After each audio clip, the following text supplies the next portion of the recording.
consultorio, pues porque el lunes es festivo, así que los lunes que es festivo no tenemos consultorio, pero hacemos consultorios especiales y en esta oportunidad pues estamos haciendo el programa Estar Sola al Día que tiene que ver con procesos de soporte, ampliación, mejoramiento de las habilidades de las personas que hacen uso del software de riesgos Starsol. Voy a compartirles por acá mi pantalla y en esta ocasión, pues precisamente como inducción a eso, quiero señalar varias cosas.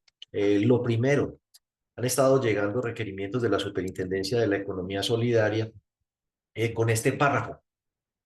No se evidencia que la Revisoría Fiscal haya remitido el informe para el cierre de diciembre del 2023 y primer semestre del 2024 sobre la fidelidad de la información financiera remitida a la Superintendencia de la Economía Solidaria en el formulario oficial de rendición de cuentas. Entonces, ustedes saben que el formulario oficial de rendición de cuentas es el programita que nosotros llamamos SICSES, que tuvo una actualización reciente en el que vienen unos nuevos formatos, el reporte pedagógico de pérdida esperada, con el modelo actualizado porque lo cambiaron, y las entidades de segundo nivel pues van a tener que empezar a reportar eso a partir del año entrante, que es ya en unos mesecitos.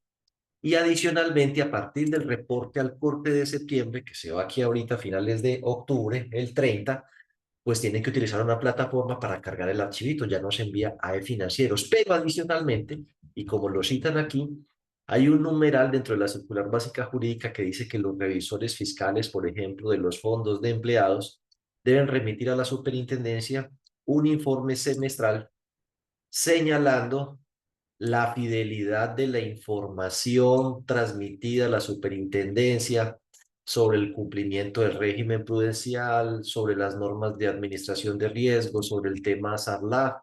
Además, si la información que se reportó ha sido fielmente tomada de los libros, si ha dado cumplimiento a las normas legales, si han cumplido las normas adecuadas para su determinación y presentación. Y bueno, en ese sentido, pues tenemos un seminario esta semana, pasado mañana, el 18, en el que vamos a no solo enseñar a dar cumplimiento a esto, conocer cómo es ese nuevo reporte pedagógico de la pérdida esperada, qué hay que mirarle, algunas pruebas para hacer en el informe que se reporta a través del SICSES, los formatos, vamos a pasar por los diferentes formatos, qué aspectos hay que mirar, sino que otras revisiones frecuentemente dan como resultado requerimientos de la superintendencia a partir de la información que se envía. Entonces, pues bueno, primero que todo, la invitación a todos a que participan allí. Y de allí, obviamente, uno de los temas de riesgos, pues tiene que ver con el tema de riesgo de liquidez, que es en el que nos vamos, pues, como a meter el día de hoy. El riesgo de liquidez lo escogimos, pues, porque es uno de los más importantes, si no, pues, el más importante, teniendo en cuenta que todos los demás riesgos al final materializan en riesgo de liquidez. Voy a colocarle un ejemplo. Si se administra mal el riesgo de crédito, pues la gente no paga, es decir, entra en mora y toca reestructurar, refinanciar, novar, darle facilidades para que pague. Así que el flujo de recursos que yo esperaba que me iba a llegar no llega del modo que yo había previsto y por ende ahí me genera problemas de liquidez. Si estamos hablando del riesgo de mercado, la forma en que las tasas de interés, por ejemplo, influyen. Uno,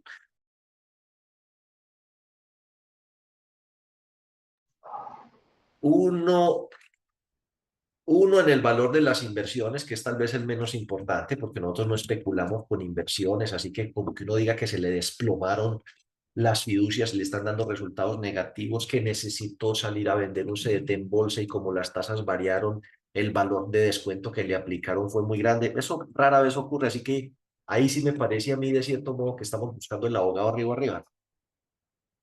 La gran importancia del riesgo de mercado tiene que ver es con la toma de decisiones en materia de dónde presto o dónde guardo mis ahorros. Entonces, cuando hay una gran diferencia entre las tasas de interés del mercado y las de la entidad, ¿sí? Pues lo que sucede es que, por ejemplo, si las tasas de crédito mías son muy bajitas respecto al mercado, aumenta la demanda de crédito, o sea, me sale liquidez.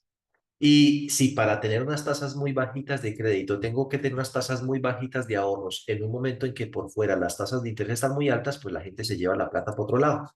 Eso nos sucedió más o menos alrededor del año 2022.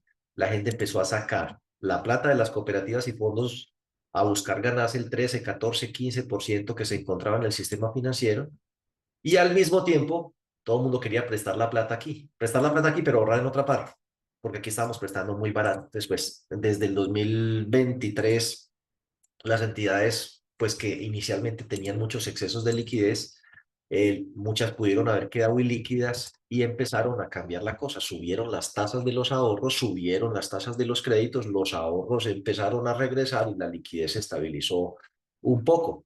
Ahora vamos hacia una nueva etapa en la cual las tasas de interés van a la baja y por ende, pues tenemos que bajar las tasas de interés de los ahorros a la misma velocidad e ir mirando cómo vamos a ir a ajustar las tasas de nuestros créditos, porque lo que se viene es una competencia feroz por el crédito, especialmente el de librarse. Así que si nuestras tasas están muy altas en crédito comparado con el mercado, entre otras, lo que puede suceder es que la gente preste en otro lado para prepagarnos a nosotros, aumentando la liquidez. Y nosotros con esos excesos de liquidez, pues nos vamos a guardarlos al banco y nos encontramos que el banco cada vez nos paga menos. Y nosotros le seguimos pagando lo mismo a los ahorradores, con lo cual estamos desintermediando. Le pagamos al ahorrador al 10 y nosotros guardamos la plata en el banco al 6. Ese es el riesgo de mercado y como ustedes pueden ver, tiene efectos sobre la liquidez por la demanda de crédito o por la llegada o salida de ahorros. Si nos vamos al tema de Sarlá, puede tener efecto en la liquidez. ¿Por qué? Imagínese que saliera la noticia de que su entidad la sancionaron por lavado de activos, no porque esté lavando plata, porque de pronto pudo haber sido que no está cumpliendo con el tema de la segmentación, reportes a la UIA, debida diligencia, eh, y pues entonces le pusieron una multa de 10 millones de pesos, una cosa pequeñita. Esas multas de Sarlá regularmente son mucho más onerosas, pero pongamos una multa. No es el valor económico, es el daño reputacional que puede generar. Entonces la gente empieza con los chismes. ¿Cómo te parece que la cooperativa o fondo la sancionaron por lavado de activos?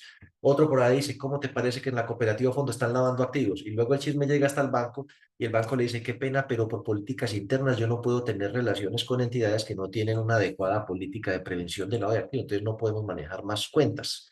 Entonces, mire que afecta la disposición de recursos porque justo en ese banco usted tenía unos cupos de crédito que utilizaba como capital de trabajo para crédito, por ejemplo. Entonces, el SARLAP termina teniendo impactos en la liquidez. Y si nos vamos a riesgo operativo, ni se diga.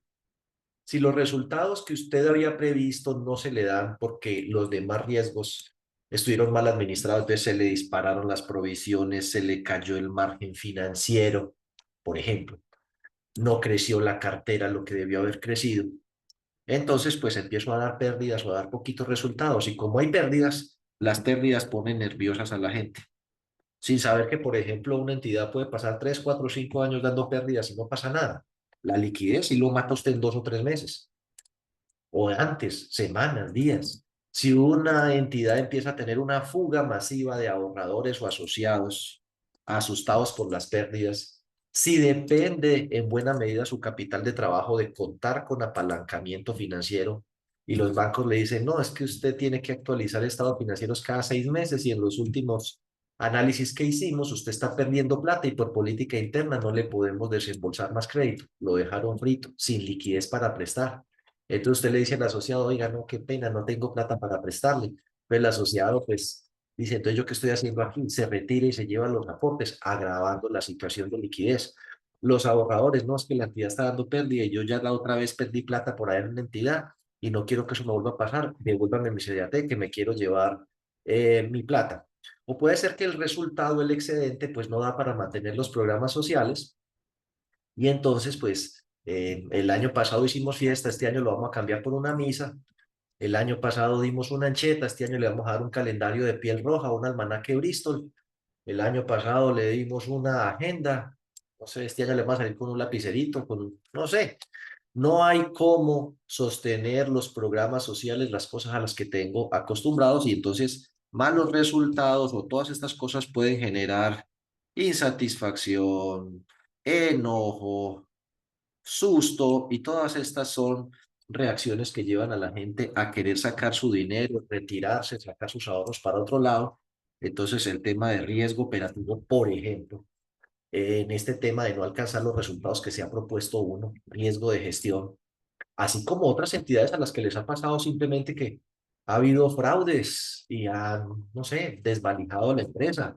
Algunos casos, por ejemplo, se pueden señalar aquí en Cali, Cofamiliar, aquí en Cali, Progresemos, en Bogotá, Olever, no sé, otra que se llama Copicol, Cooperativa de Pilotos Colombianos, una que se llamaba, creo que es COLAC, a ver si tratando de recordar más.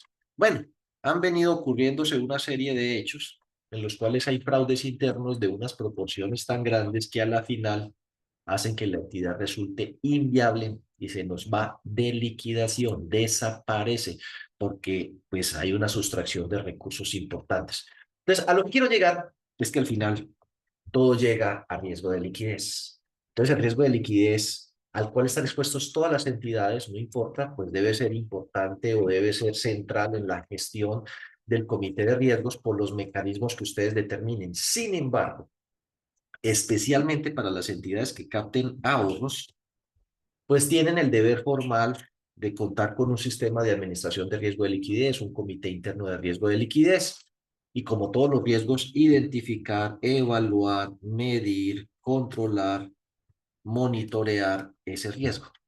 A ese respecto, identificar precisamente es lo que acabamos de decir ahora de manera muy escueta, qué eventos de riesgo podrían ocasionar impactos en la liquidez, qué tan probable es que ocurra y qué tan grave sería.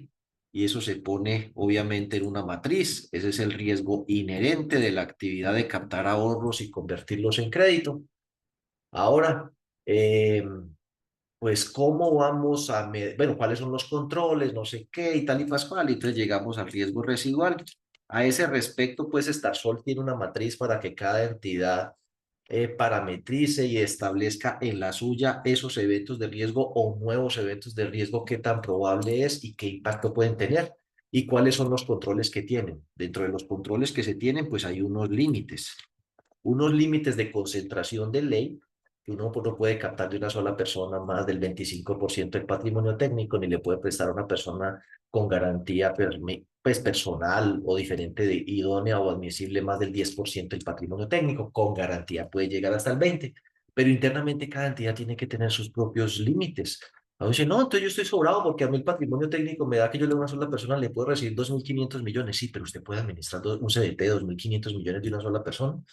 A lo mejor usted tiene que establecer límites. Mire, no le recibo más de 1.000 salarios mínimos y no abro un CDT de más de 500 salarios mínimos. Así que si usted me va a traer los 1.000, me los tiene que partir en 2 CDTs que venzan en días distintos para que si llega un día, pues 500 salarios mínimos es algo que yo puedo manejar y ya sé que mañana viene por el otro. Entonces me da margen al menos hasta mañana para ver cómo me consigo la plata de esos otros 500. Entonces, los límites es clave, la concentración, entre otras. El monitoreo, hay una serie de indicadores que miden el riesgo de liquidez y la forma en que todos los otros riesgos podrían tener impactos en la liquidez. Nosotros en Starsol, pues la herramienta que tenemos para eso es el tablero de indicadores Camel, que las personas que ya la están utilizando, pues la herramienta lo conocen, ¿no? Una serie de indicadores, usted puede seleccionar qué periodos mirar, los compara contra un estándar que usted ha definido, estándar que se establece en función con pues el apetito de riesgo de la entidad, lo que está ocurriendo con el sector. Y entonces miramos el riesgo de crédito, el riesgo financiero, el riesgo operativo, el riesgo de mercado a través de una serie de indicadores y ellos pues todos van a tener algún impacto en el tema de la liquidez. Entonces ese monitoreo puede hacerse a través de los indicadores Camel, indicadores que están en el título quinto de la circular básica contable, que están en Starsol, adaptados pues, tenemos nuestros indicadores y otros indicadores que nosotros hemos mismos creado y adaptado, pero eso nos lleva al tema de la medición. Entonces, cada entidad podría llegar a medir el tema del riesgo de liquidez del modo que mejor le parezca, pero aquellas que manejan ahorros, que son las cooperativas con actividad financiera, los fondos de empleados y las mutuales, sí o sí tienen que medirlo con la brecha de liquidez. A los fondos de empleados de categoría plena y cooperativas de ahorro y crédito, adicionalmente les toca medir el índice de riesgo de liquidez, del cual hablaremos otro día. Sin embargo, ya en Starsol existe cómo generar el formato, aunque ese formato, por ahora, el que han diseñado, solo lo están reportando los fondos de empleados. Las cooperativas de ahorro y crédito deberían estar midiendo el IRL, pero todavía no lo están reportando porque no hay formato disponible para ellas. Defectos de los procesos, ¿qué se va a hacer? Por ahora solo los fondos de empleados de categoría plena están reportando el IRL. Y las mutuales, bien, gracias. Esas ni se sabe, las mutuales están un poquito sueltas en ese sentido. Pero todas tres tienen que estar reportando la brecha de liquidez y ahí hay una confusión, ¿sí? Confucio fue el que inventó la confusión. Los fondos de empleados de tercer nivel reportan semestralmente y por eso entonces al reportar semestralmente dicen, no, yo también la brecha de liquidez la reporto semestralmente. ¿Y cómo le parece que no? Mi invitación es a que ustedes le echen un ojito aquí donde está el numeral 6 del capítulo 1 del título 2 de la circular básica contable, donde dice formulario de rendición de cuentas. Aquí están los formatos, cada cuánto se reporta, primer nivel, segundo nivel, tercer nivel. Y dice evaluación del riesgo de liquidez. Miremos el tercer nivel, trimestral. Pero además hay otro error que quiero que ustedes corrijan en sus mentes. Obviamente, pues ahorita no, porque se me alarga mucho el chico, pero si ustedes van a ver cada cuánto se tiene que reunir el comité de riesgo de liquidez, es mensualmente. Cada cuánto debe calcular la brecha de liquidez mensualmente. Otra cosa es cada cuánto lo tiene que reportar trimestral. Lo mismo aplicaría, por ejemplo, para el catálogo de cuentas o el balance o PUC o CUC, como lo quiera llamar. ¿Cada cuánto saca usted balances? Hace cierre de periodo. Prepara pues un estado financiero, un estado de resultados para presentar en la junta directiva o en el consejo y mirar cómo vamos. Pues mensualmente, todos los meses creo yo, pero no se reporta mensualmente. Los fondos de empleados de tercer nivel reportan semestralmente, los de segundo nivel trimestralmente y las de primer nivel de supervisión mensualmente, pero eso no significa que un fondo de empleados de tercer nivel de supervisión cada 6 meses presenta balances, cada 6 meses presenta estado de resultados, no, lo hace mensualmente, eso es lo que tiene la obligación de reportarlo semestral. Lo mismo entonces aplica para el tema de riesgo de liquidez. En riesgo de liquidez, si usted es fondo de empleados, debe reportar trimestralmente, debe mandar también el fondo de liquidez que por aquí está, a ver, se me perdió. Oiga, discúlpeme que es que con los años le llega a uno la ceguera. Aquí está, fondo de liquidez, trimestral también. Y obviamente, si reporta fondo de liquidez, si reporta brecha de liquidez, pues le va a tocar mandar el formato del balance porque si no, él no tiene contra qué validar. Entonces, hoy por hoy, los fondos de empleados deben estar enviando esa brecha de manera trimestral, lo mismo que las mutuales, así sean de tercer nivel de supervisión, pero su medición para efectos del funcionamiento del comité de riesgos debería hacerse de manera mensual. Hablemos entonces de esa medición de la brecha de liquidez que no deja de ser un tema que genera controversia. La metodología no es nueva, se estableció desde el año 2002. Está en el anexo 3 del capítulo 3 del título cuarto de la circular básica contable. Metodología que luego de más de 20 años todavía no se logra comprender, ni por parte de los revisores, ni por parte de los contadores, ni de los gerentes, ni de los asesores, ni de los de riesgos, y lamentablemente ni siquiera de la Supersolidaria.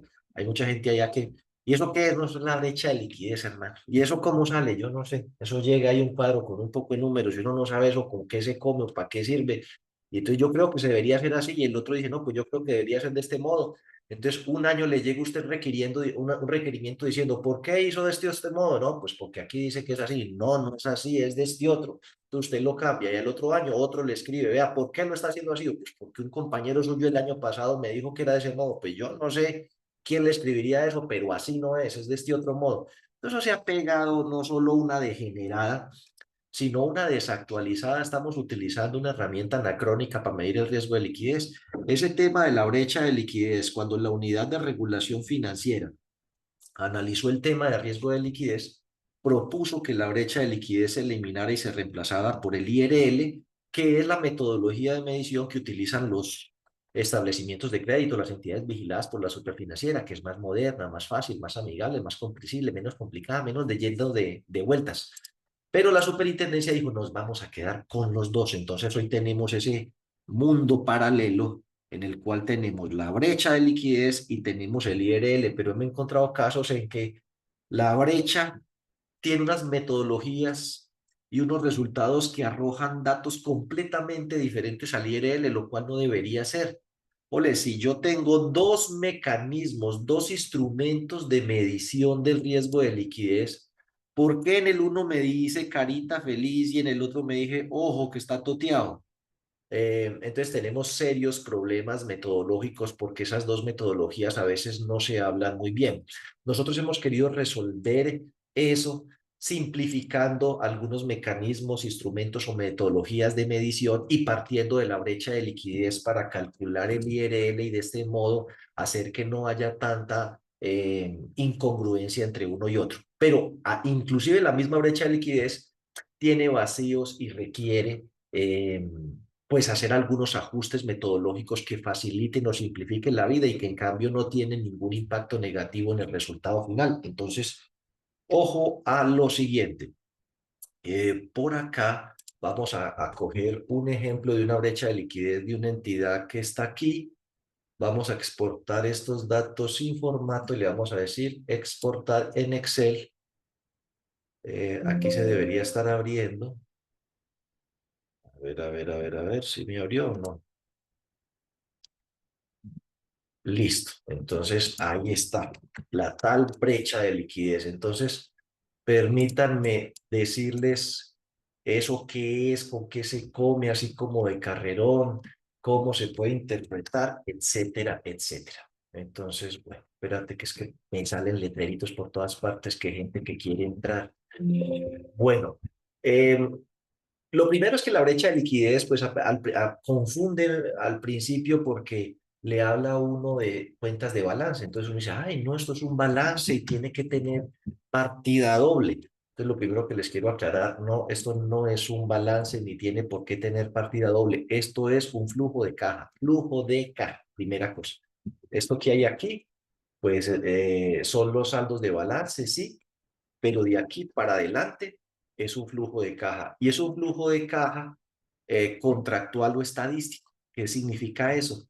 Pues significa que tal como está pactado o como estadísticamente ocurre, pero si no está pactado, no se proyecta ningún flujo. Y me van a disculpar ustedes que para este ejercicio voy a simplificarlo escondiendo las partidas, a ver, que están por acá en cero. Listo, eso lo va a reducir. Por aquí tenemos total de activo, posiciones activas, o sea, entradas o flujo de recursos derivado del activo.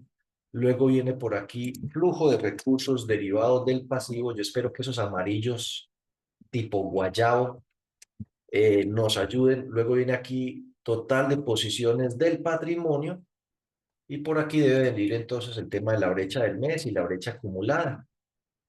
Listo. Entonces, vamos a trabajar con este ejercicio. La primera cosa que hay que simplificar en esa metodología, digamos que aparece un poco como a la propaganda que dicen por ahí, pare de sufrir. No sufre mucho con esto. Mire, donde dice en el anexo 3 metodología para efectivo y equivalentes, para madurar esa partida. Bueno, la otra cosa, pues aunque ustedes ya deben estar pues más familiarizados es que las bandas, entonces estos no son bandas criminales, sino de tiempo. Entonces este es un mes, 2 meses, 3 meses, segundo trimestre, tercer trimestre, cuarto trimestre y más de un año. Ese es el horizonte. Que entre otras cosas también es una bobada porque la medición como tal del riesgo se hace la brecha de liquidez acumulada a la tercera banda, lo cual significa que lo que más importa son los supuestos y cálculos que usted hace durante los primeros 3 meses.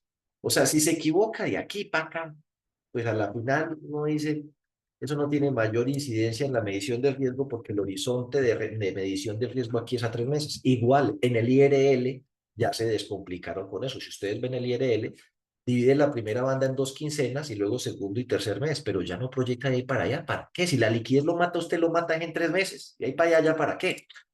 Poco que un chiste que le dicen a uno, y si se muere, ¿no? Pues le suspende el tratamiento. O sea, si a los 3 meses usted sigue vivo después de un problema de liquidez, ya no se va a totear.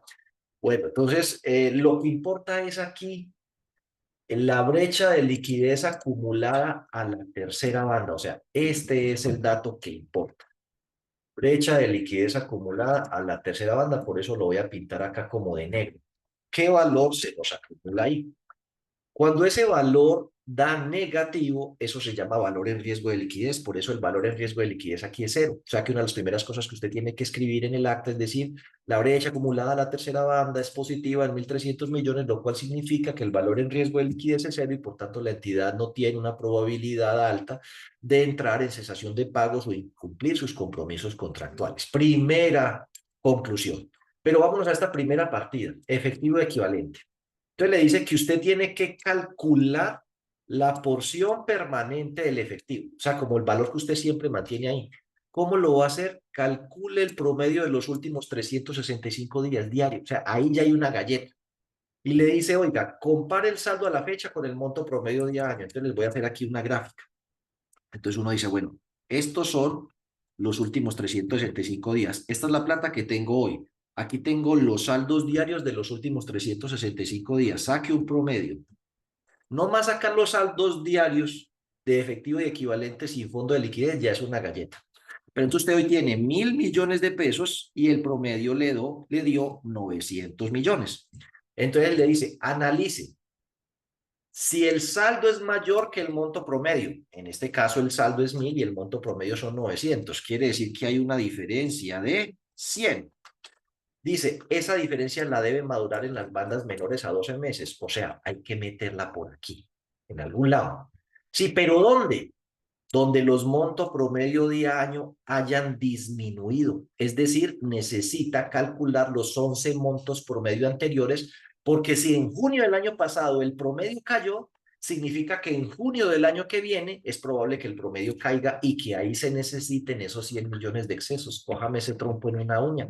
Eso significa que usted va a necesitar calcular el promedio móvil, 11 promedios móviles, 12 meses atrás, es decir, que va a necesitar 730 días saldos diarios, porque digamos, este es el corte de septiembre y me devuelvo hasta el 1 de octubre del año pasado, pero este es el corte de agosto, es el corte de julio, de junio, de mayo, de abril, de marzo y así devolverse y entonces sacar los promedios y establecer dónde esos promedios disminuyen y donde se presenten disminuciones, ahí repartir los 100 millones, solo Dios sabe cómo. O sea, es una mano de camello para calcular una, pues diríamos que bobada, porque cuando usted se va al IRL, el IRL ya, por aquí tengo uno que con permiso de Fonducar lo voy a utilizar, el IRL ya se descomplica.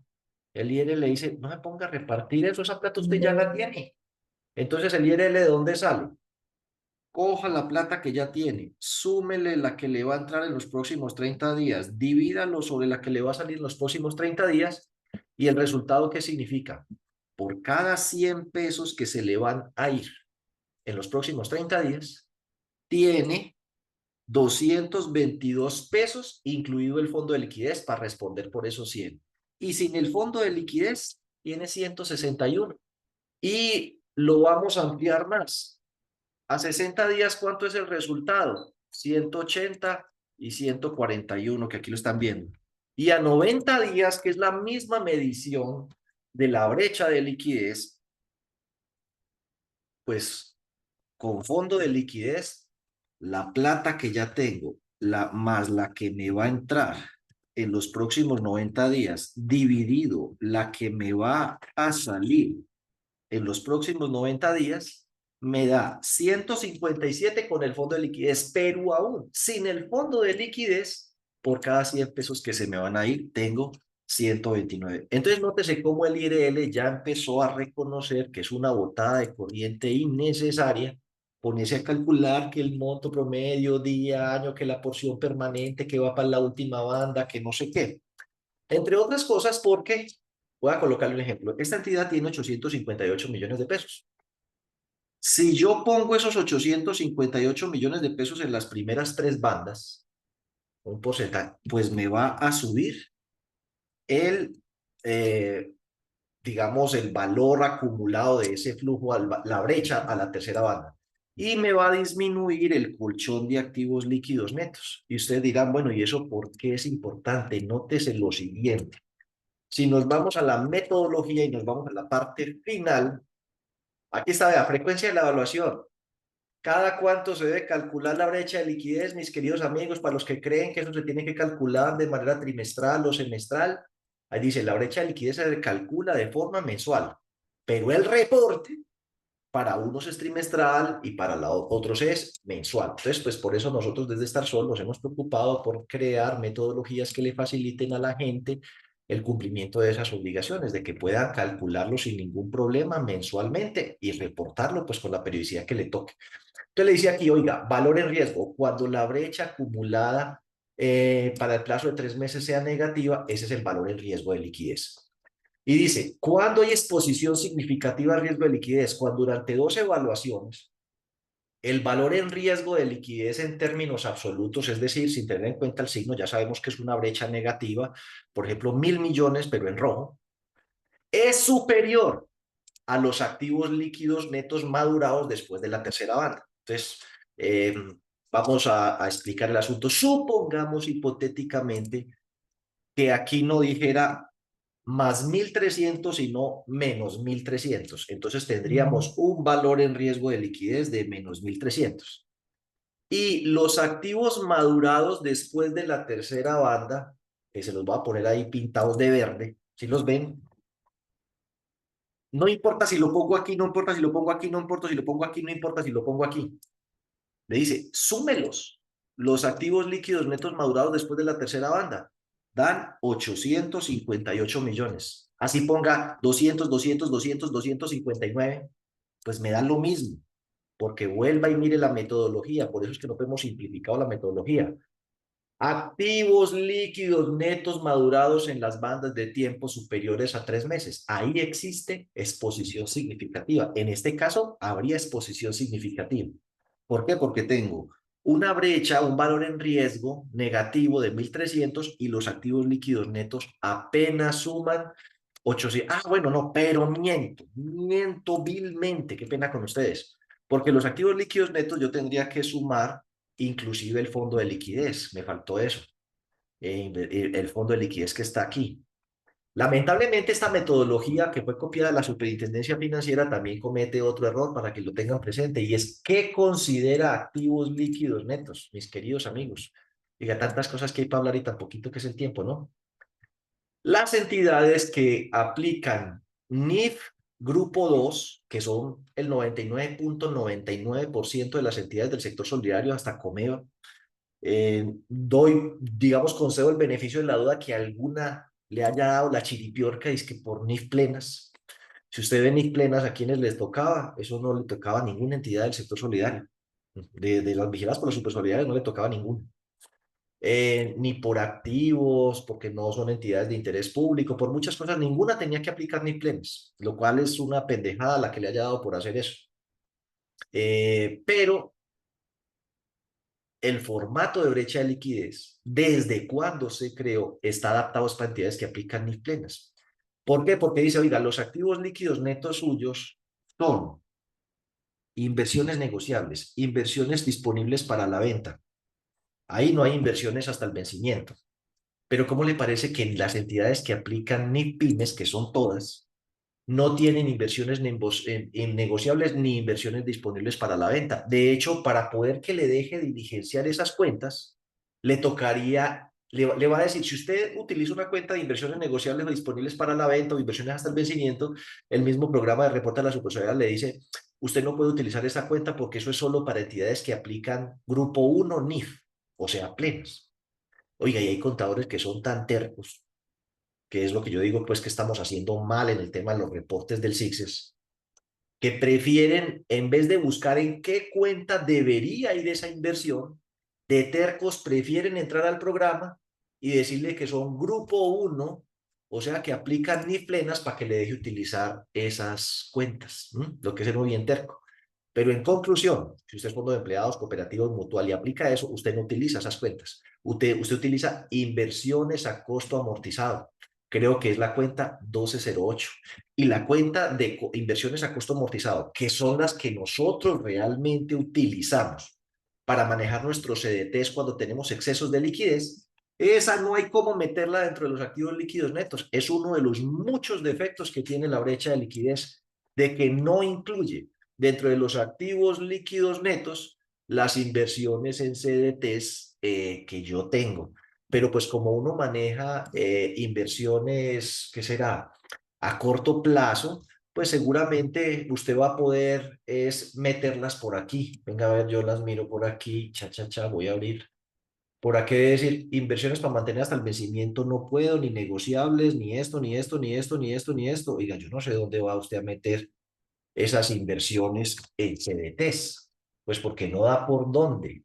No es fondo de liquidez, no es negociable, no es hasta el vencimiento, no es disponible para la venta, no sé, ¿sí? Pero voy por algún lado, si usted tiene inversiones en CDTs, debería ir, pero no van por ninguna de estas. Bueno, dicho lo anterior, a ver, vuelvo y me recojo para explicar el punto. Usted dice, tengo que incluir el fondo de liquidez, o sea, estas me las tienen en cuenta como activos líquidos netos. Entonces las voy a sumar aquí. Ah, no, aquí está, 2.226. Entonces supongamos, voy a ponerlo aquí de rojo como para que ustedes digan, ahí está negativo. Entonces imaginemos que eso fuera un negativo. Valor en riesgo de liquidez, entonces le pondríamos aquí menos 1.311 millones. Tengo un valor en riesgo de liquidez de 1.300, que es la brecha acumulada a la tercera banda. ¿Tengo una exposición significativa de riesgo de liquidez? Eso es diferente.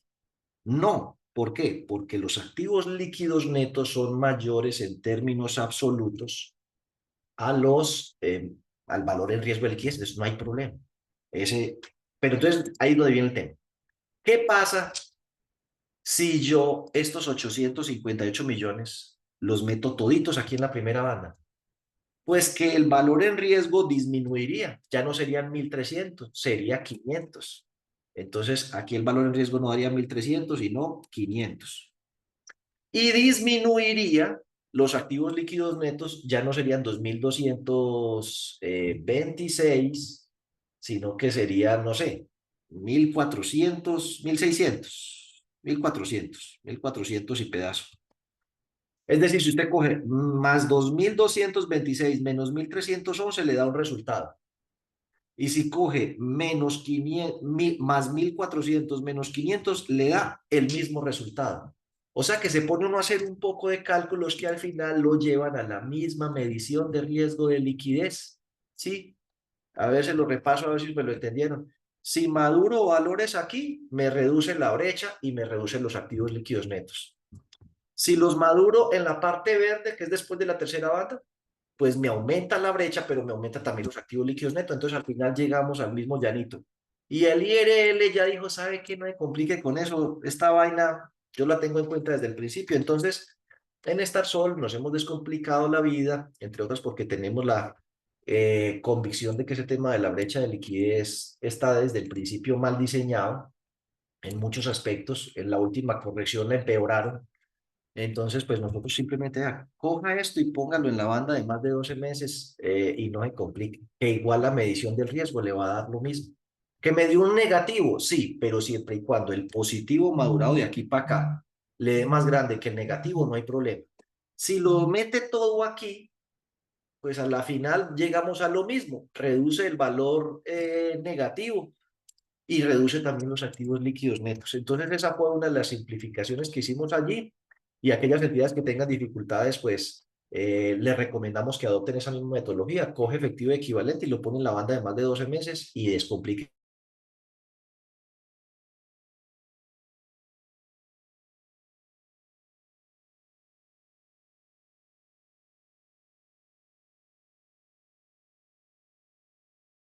permanente, ese no es para utilizarlo sino ante retiros masivos o inesperados de depósitos. La cartera. La cartera se proyecta el flujo, o sea, capital más intereses.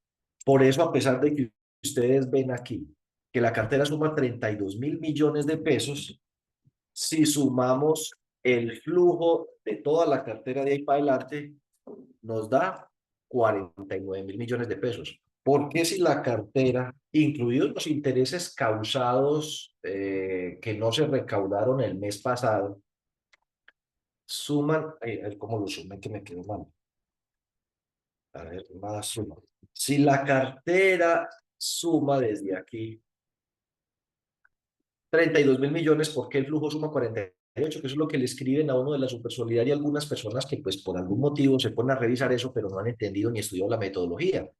Sírvase explicar por qué la sumatoria de las bandas le da un valor de 48.000 cuando el saldo actual es 32.000. Pues sírvase leer la metodología para que vea que es que lo que se proyecta es el flujo de la cartera A, capital más intereses. Nosotros en el IRL, a pesar de que se puede tomar para los fondos de empleados el 50% de la B por una medida prudencial, no la tomamos, tomamos el mismo flujo de este. ¿Qué tiene? Eso implica un cambio muy chiquito porque la cartera en B es pequeña y el flujo derivado de esa cartera B es más pequeño y el 50% de algo pequeño pues es algo todavía más pequeño.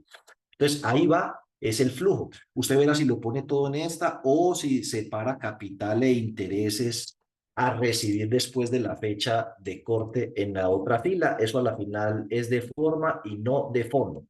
En esta Sol, pues se recalcula el flujo de la cartera sin las cuotas extras. Las cuotas extras, pues será algo que la entidad pueda agregar manualmente, porque proyectar el tema de las cuotas extras es muy complejo, eso todo el tiempo está cambiando.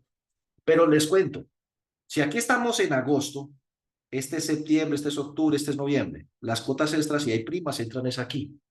Y si hay otra vez primas, entran es por acá. O sea que la mayoría quedan por fuera. Y ya les dije, lo que más importa es poder predecir el flujo a 3 meses. O sea que cuando estemos aquí en septiembre, esto es octubre, esto es noviembre y esto es diciembre. Aquí importa mucho el valor de las cuotas extras, pero en septiembre es como cuando le dicen a usted, oiga, ya desde el desayuno se sabe cómo va a estar el almuerzo. Imposible que usted no pueda en un periodo de tiempo ya tan corto manualmente introducir el valor de las cuotas extras aquí, ya cuando usted está seguro de cuáles van a ser esas cuotas extras. Esta Sol le proyecta las cuotas mensuales, no las extras, esas las agrega usted manualmente, pero no vale la pena que se ponga a meter cuotas extras de ahí para adelante porque pues eso varía mucho y además la medición del riesgo está es aquí. Ahí está medido es el valor de las cuotas ordinarias. Bueno, convenios por cobrar y cuentas por cobrar, pues por defecto las cuentas por cobrar son para que entren ya. Si usted dice, no, pero no es así, las puede modificar manualmente, justificando por qué las está repartiendo de ese modo. Por ejemplo, esta entidad tiene unas cuentas por aquí, 106.000 millones de pesos a más de 12 meses. ¿Cuáles cuentas van por defecto a más de 12 meses? Lo que son anticipos. Los anticipos generan legalizaciones, pero no entradas de efectivo. Las demás, donde la más grande es deudores patronales, se supone que debe entrar inmediatamente. Propiedad, planta y equipo, propiedades de inversión, deudoras contingentes, que son los intereses de la cartera que está en mora, otros activos como intangibles, pues eso va en la banda de más de 12 meses porque eso no genera liquidez. Y ahí tenemos las entradas. Luego vienen las salidas. ¿Cómo les parece que en depósitos de ahorro la norma hace exactamente la misma metodología que para el efectivo equivalente? Este es el saldo que hay hoy de ahorro a la vista. Calcule la porción permanente. Esa porción pónganla en la banda de más de 12 meses. Los 100 millones de diferencia, busque dónde los promedios del último año cayeron y calcule pues los 11 promedios móviles previos. Mucha tarea. Cuando ya el IRL, por ejemplo, dice, ¿sabe qué? Pare de sufrir. No se complique. Si usted tiene ahorro ordinario por 900 millones de pesos, haga de cuenta que se le va a ir el 30% en los próximos 3 meses, o sea, una volatilidad del 10% mensual, 30% en 3 meses. Como las primeras dos bandas son quincenales, entonces pártalo en dos, 45 y 45, y de ahí para adelante 90 y 90.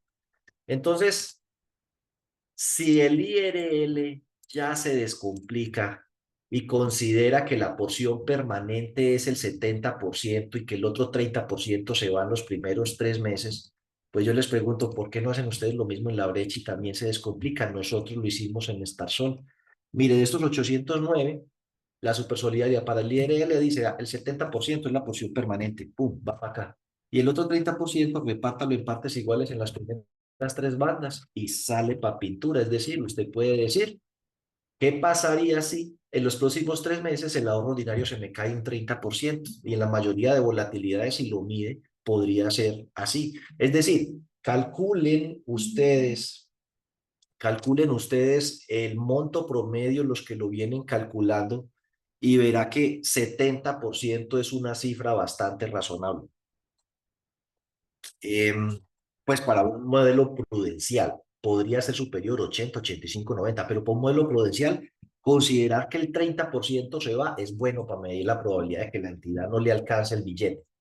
Bueno, los CDATs son y lo que uno debe hacer es madurarlo de acuerdo a los vencimientos de los CDATs. Si ustedes suman de aquí para acá, así lo hace Starsol, lo maduran de acá para acá, se van a encontrar que hay una diferencia entre el valor actual y el valor proyectado. Ese valor proyectado debe incluir los intereses, pero aunque no los incluya, los intereses de los EATs no son significativos y por algún motivo su aplicativo no lo hace. Ahora, en el caso de la brecha de liquidez, la norma permite que aquellos CDATs que se vienen renovando de manera constante durante más de un año, usted, a pesar de que se venzan aquí, aquí, aquí o aquí, los mande a la banda de más de 12 meses. Esa metodología, sin embargo, cuando estamos hablando acá de CDATs, permítanme mostrarles, CDATs dice, se calcula el índice de renovación del CDAT. Aquellos que vengan renovándose durante más de un año, entonces van a la banda de más de 12 meses, los que superen 12 meses. ¿Cuál es el problema con los aplicativos y los sistemas pues nuestros? Que cada que hay una renovación de CDAT el número cambia. Entonces, a pesar de que la persona lleve muchísimo tiempo eh, renovando sus CDATs, aumentándolos, el CDAT que tiene siempre, el numerito que tiene ahora es distinto del que tenía antes, del que tenía antes, del que tenía antes, entonces se pierde la trazabilidad por CDAT. Ustedes podrían hacer una medición de algún modo de un índice de renovación, puede ser por cédula, otro día hablamos de eso, y en función de eso le pueden meter a Starsol, oiga, no, yo calculé mi índice de renovación y me da el 82%, entonces Starsol permite que usted le grabe el 82%, entonces él dice, del valor que se vence aquí, el 82% lo lleva a la banda de más de 12 meses para hacer esa prueba y hacerlo como dice la metodología de manera global. Es decir, calcule cuánto es el índice de renovación de cada 100 pesos que se le vencieron en los últimos 12 meses, cuánto logró renovar. Y entonces eso le va a dar un índice de renovación o de los CDATs que tenía un año atrás, cuánta de esa plata hoy sigue dentro del fondo. Pero lo miras por ahorrador, por cédula, no por título, porque eso cambia. Y llega a ese dato. Entonces usted lo puede incluir. Aquí como está Starsol, y lo podría estar haciendo usted igual, yo diría que es una prueba ácida y está hasta bueno hacerlo así sin índice de renovación porque así mismo es en el IRL. Es decir, póngale cuidado. La brecha de liquidez permite meterle índice de renovación a los CDATs para la maduración. El IRL no. Entonces ahí hay un motivo por el cual da tan distinto una metodología de la otra, porque mientras el IRL obliga a que los CDATs se pongan tal y como se vencen, eh, la brecha de liquidez sí permite el índice de renovación, pero usted para efectos de su medición, muy fácil. Usted puede llegar y decir, bueno, vamos a calcular la brecha de modo ácido. Esta es tal y como se venció, sin índice de renovación. Y esta información pasa al IRL y ese IRL es el que usted va a reportar. Pero después, como parte de las revisiones y mediciones y análisis que usted hace en el comité de riesgos, usted puede decir, ¿y qué pasa si le metemos un 82% de índice de renovación a los EDTs? ¿Qué le pasa a la brecha y qué le pasa al IRL? Así que podríamos decir que ahí usted está haciendo una prueba de estrés. En condiciones normales, el IRL daría esto y la brecha daría esto. Pero si supongo que el 100% de los CDT se lo llevan tal y como están, el IRL da esto y la brecha da esto. Lo mismo con el ahorro a la vista. En condiciones normales, con una volatilidad del 10% mensual, el ahorro ordinario, si la porción permanente es el 70%, como lo permite el IRL, entonces el IRL da tanto y la brecha da tanto. Pero usted puede cambiar y decir, bueno, voy a modificar manualmente y voy a poner que se va al 100% de la plata de ahorro a la vista en los próximos 3 meses o el 50%. ¿Cuánto da el IRL? ¿Cuánto da la brecha? Eso es una prueba de estrés. Bueno, en el ahorro permanente y en los aportes, pues tenemos, por decirlo así, un problema. Y es que las entidades se están apegando equivocadamente a lo que dice aquí, ¿sí? Equivocadamente, y por eso lo que ustedes ven allí. Dice, a ver, ay, pues madre, espérate, yo lo encuentro así, cartera de crédito, ahorro permanente, me pasé, ahorro permanente. Los depósitos o ahorro permanente deben clasificarse en la banda de máxima considerada. Si tienen reintegro parcial de ahorros, meta ahí el valor que se van a llevar y listo, dejan eso así. ¿Y usted por qué no está metiendo el flujo del ahorro permanente? Dice, no, porque ahí dice que simplemente se pone lo actual en la banda de más de 12 meses, que porque eso es permanente, pero que no hay que meter nada. Es lo que yo le digo, que se tiraron, en vez de mejorar la metodología, se la tiraron. Nosotros hicimos eh, una consulta a la superintendencia sobre ese tema y ellos a ese respecto nos contestaron lo siguiente. Nosotros hemos hecho pues muchas consultas a las supersolidaridades sobre diferentes temas y algunas recomendaciones en las que obviamente pues ni bolas nos paran. Pero por aquí está, a ver, dice aquí, a ver, dentro de las cosas, así, el ahorro permanente. Entonces les digo, oiga, los aportes y ahorro permanente son una de las principales fuentes de liquidez de esta entidad. Los aportes y ahorro permanente entran de la mano pegaditos, son como hermanos siameses, así pegaditos de la cabecita. ¿Cómo me va usted a decir que sí puedo contemplar las entradas de aportes, pero no puedo contemplar las entradas de ahorros? Además, el mismo anexo en otra parte dice lo siguiente. Se reconocen por excepción crecimientos pactados o por estadística histórica, es decir, debe meter lo que ingresa, negativo porque es movimiento crédito, lo que se retira, positivo, movimiento débito, y registrar el valor neto con el signo que corresponda por cada banda. Y lo dice ahorro contractual o ahorro permanente. Fuera de eso, al principio de la metodología, le dice a los productos que están sujetos a convenio contractual, como el ahorro permanente, el ahorro contractual y los aportes, se les permite crecimientos adicionales. Pero es más, cuando llegamos a los aportes sociales, que es el que les quería además mostrar, dice, oiga, aportes sociales, capital social. Mediante análisis estadístico se debe calcular los retiros, débito, los ingresos, crédito, negativo, y registrarlo con el signo que corresponda por cada banda. Entonces hay entidades que han hecho esto, vea.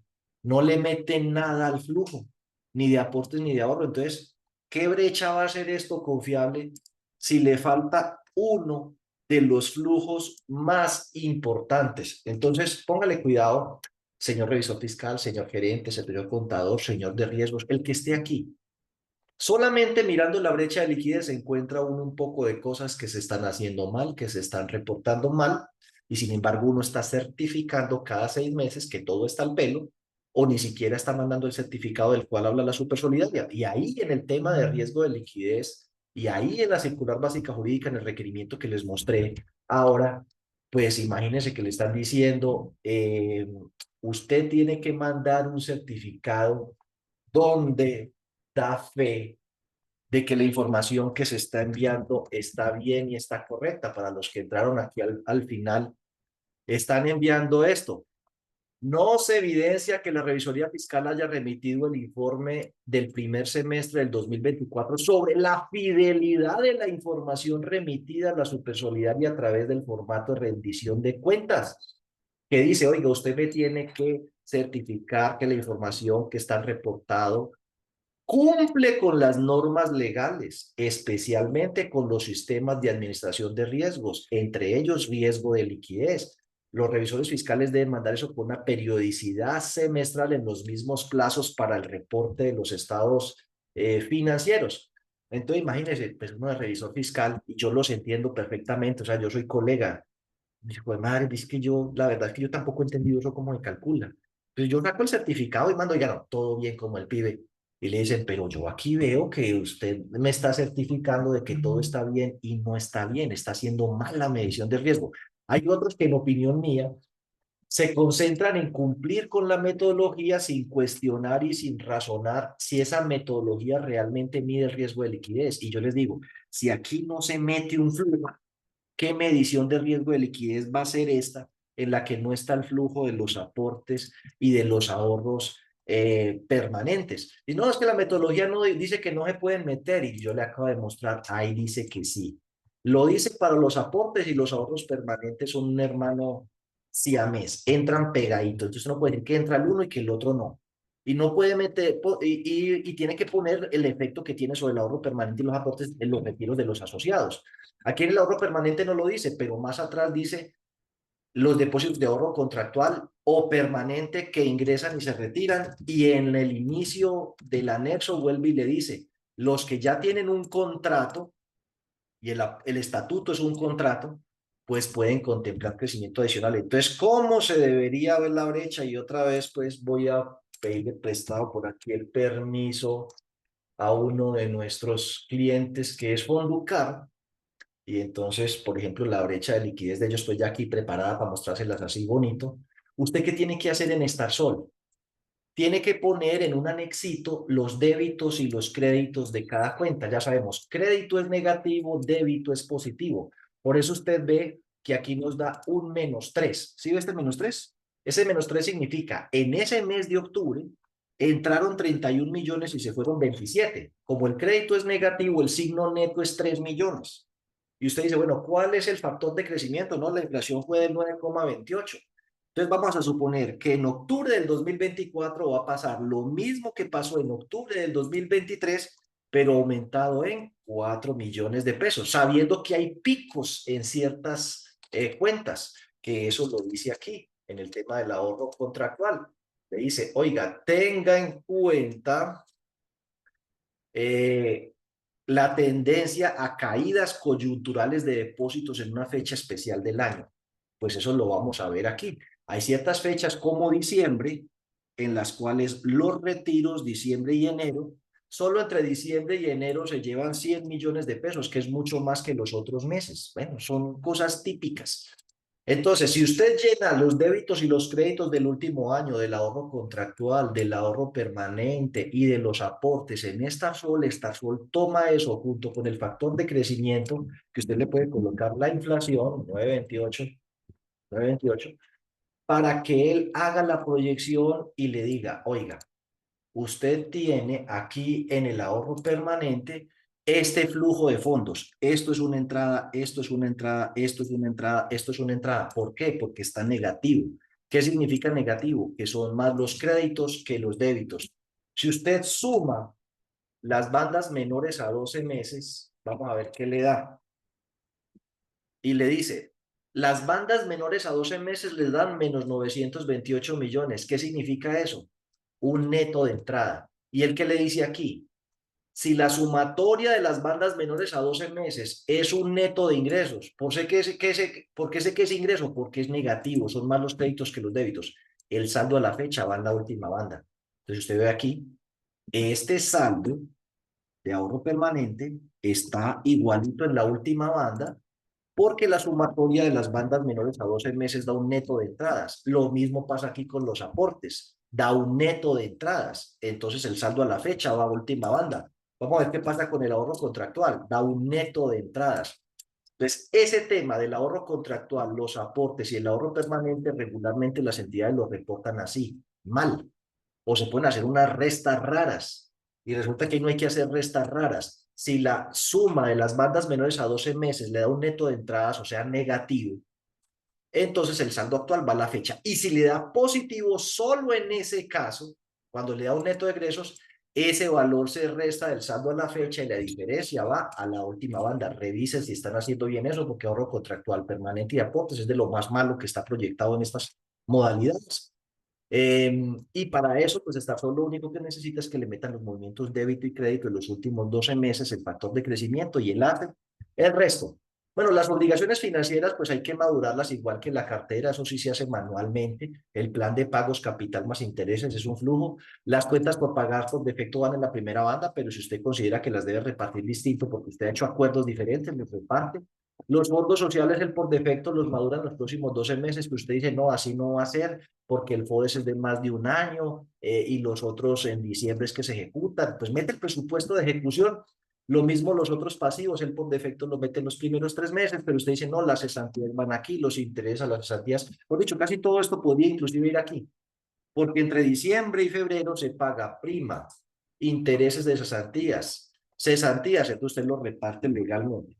Y los aportes sociales, ya dijimos cuál es el defecto que hay en el cálculo, y ahí sí podríamos decir, cuando corrijamos todos esos defectos, que realmente tenemos una medición del riesgo de liquidez. Y con la medición del riesgo de liquidez, en esta que voy a cerrar, eh, y que me voy a pasar para esta otra que sí tiene todo eso, o sea, a esta no le falta el flujo de aportes, no le falta el ahorro contractual, no le falta el ahorro permanente, a esta sí le metimos el porcentaje de renovación, por eso de los 8.000 millones de pesos, 5.600 millones se van a más de un año. Entonces tenemos lo siguiente para que lo aprendan a interpretar y con eso concluimos. Bueno, concluimos, no, recuerden que este 26 tenemos un Starsol al día, pero sobre otorgamiento del crédito, la nueva herramienta de análisis de crédito digital que montamos en Starsol para que todo el proceso de originación salga desde aquí, donde además tenemos ya la posibilidad de que las entidades hagan la consulta a la central de riesgos en línea por intermedio de Starsol y donde pues usted va a tener un ahorro significativo entre el 20 o 30% en el valor de las consultas. Entonces de eso vamos a hablar el 26. Y este 23, dijo. 18, es 26, 23, ¿cierto? 23. 23, 23, 23. 23, Sí, en 23. 8 días. En 8 días, crédito virtual. Vamos a construir el formato de crédito ideal. Esto acompañado de una empresa especializada en cobranza. ¿Por qué una empresa especializada en cobranza? Porque ellos desde una vez nos van a indicar cómo podemos asegurar luego el recuperar ese crédito o esa cartera que desde un principio tiene que estar muy bien configurado, porque si no, pues ya esto generaría un vicio y una situación de luego no cobro o incobrabilidad. Entonces, invitados para dentro de 8 días para que abordemos el tema del riesgo de crédito. Muchas gracias, Diego. Ok, y este viernes, auditoría, revisión y actualización del programa SIXES. Nos vemos este viernes, pero concluyamos el día de hoy cómo se interpreta la brecha de liquidez cuando está bien calculada. Si no está bien calculada, la información que sale ahí es basura, pues es cualquier número, pero no nos dice nada. Esta, yo le tengo toda la fe del mundo porque pues es parte de los clientes que tenemos en Starsol y los asesoramos, ellos tienen el outsourcing en riesgos con nosotros, entonces pues eh, por eso estoy seguro, pues si uno no está seguro del trabajo que hace está en la olla, de que está bien calculada. Entonces, entre entradas y salidas con toda la metodología, el valor en riesgo de liquidez es cero porque tiene 1.750 millones de brecha acumulada positiva. Entonces uno dice, bueno, ¿qué pasa si a esa brecha, si esto que es una estimación de que esta plata se va a ir en CDATs porque son CDATs que no llevan más de un año renovándose, ¿qué pasa si yo lograra renovar el 82.82%, que es el índice de renovación que esta entidad calculó? Pues no se me irían 1.300 millones. Listo. Además, tengo unos activos líquidos netos no madurados diferentes del fondo de liquidez después de la tercera banda. O sea, esa platica yo la podría utilizar. Listo. Ahí está. Además, tengo un sobrante del fondo de liquidez. Yo calculo cuánto es el fondo de liquidez que requiero. Tanto. ¿Cuánto es el que tengo? Tanto. ¿Cuál es el porcentaje de cumplimiento de cada 100 pesos que debería tener? Tengo 108. Siempre me debe dar ese indicador más de 100. Es decir, me están sobrando 100. Bueno, ¿y qué pasa si los gastos de personal y generales que están aquí en el catálogo de cuentas reportado a la Supersolidaria? Estoy viendo esta fecha, ¿qué es? Esto es julio. Listo. Entonces, si uno dice, yo tengo, vámonos aquí, que es lo mismo que se hace para el IRL, yo tengo acá gastos de personal, 771. Gastos generales, 617. Si sumo 771 y 617 son 1389. Si van 7 meses y lo divido por 7 me da 198. Pero como necesito proyectar un trimestre porque en la proyección no están los gastos, si lo multiplico por 3 son 595 millones de pesos. Entonces, bueno, un defecto de la brecha de liquidez es que no tiene los gastos. Aquí lo voy a corregir. La plata que genera el flujo, más la renovación de los CDATs, más la plata que ya tengo, más la que me sobra del fondo de liquidez, menos los gastos del trimestre.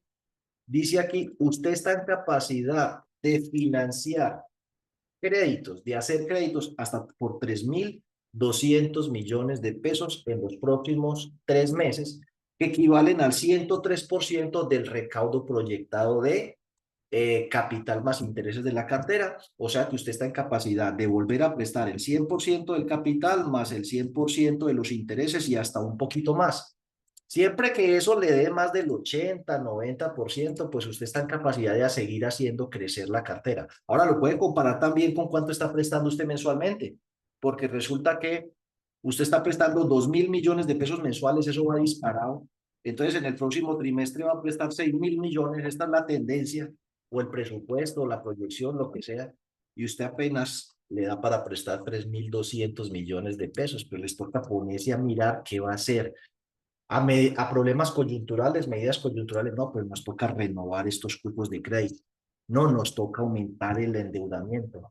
¿Cuánto hace que llevamos eso?